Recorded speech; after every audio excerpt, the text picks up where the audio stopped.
Yo, I'm Bob. Totally blind since birth and a Masters of the Universe. Gonna be unboxing an action figure from the Masters of the Universe Origins toy line from Mattel. This is Kobra Khan.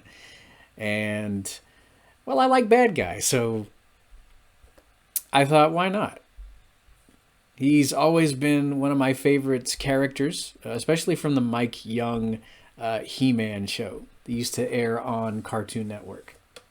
So this is, more akin to his vintage look from the 80s. But I mean, it's Kobra Khan. So I thought, why not pick him up? I love the Snakeman packaging because it's got that scaly texture toward the bottom of the blister there. So just gonna open this guy up just like this. We get a mini comic, which I'm probably not going to do very much with, but I'll definitely keep them, though, because you can always get someone to read those to you. And, yeah, he looks like he might not come with very much.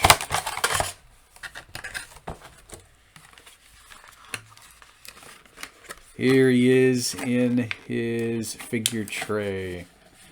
Hopefully, I am not missing any accessories. Something might have fallen out. I'm going to have to look. There he is.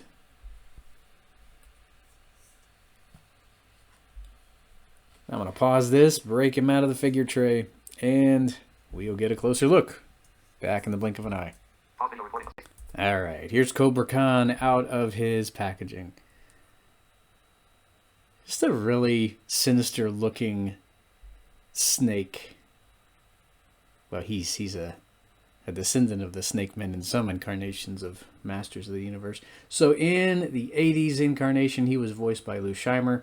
I was first introduced to this character, like I said, in the Mike Young He-Man show back in the early 2000s, and he was voiced by Scott McNeil in the Mike Young show.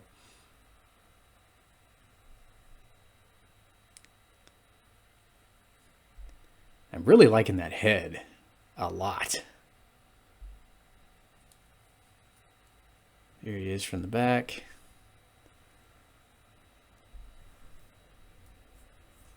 Just a really bulky character there. So he's got a couple of accessories. So in the Mike Young show, he could actually spit acid. So from what I've been seeing online, this is a green effect piece that you can plug into his mouth. So it looks like he's spewing a bit of acid there. I like that effect piece quite a bit.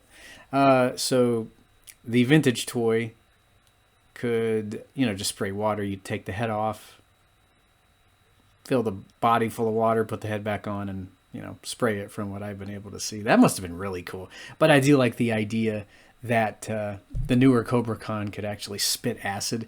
I don't know. I like the sleep mist from the 80s, too. Be cool if he could just do one or the other. He could have different options. He can make you go to sleep, or he can melt you. So he's also got a blaster, which I'm thinking about giving to, or at least letting my Snake Trooper borrow whenever I open him. We'll be getting to him at some point on this channel. But yeah, I like that blaster too. So, he can spit at people or he can fire his blaster if he so chooses. I really like how opportunistic of a character Kobra Khan is. He's in more than one incarnation, he kind of just does whatever benefits him. He works for Skeletor. Then he decides to head over to the Snake Men. And I think at one point he was actually working for the Horde. That might have been where they were going in the Mike Young show. I mean, because this guy is just kind of out for himself. However, he can gain power and all that. I mean, he's kind of a toady, but at the same time, he's also out for himself. I think he's easily intimidated, but he'll serve whoever has the most power. He's kind of an interesting character. So yeah, some of my favorite episodes featuring him were, of course, Snake Pit, and then we did see him in the big Rise of the Snake Men 2-parter. I've really liked what I've seen of him in the '80s tune as well. I've gone back and I've watched a lot of the '80s stuff because of the 2002 show. I did see a few episodes of the '80s tune when I was a kid, because we had the VHS tapes readily available at Blockbuster. I don't know if Cobra Khan was in any of those.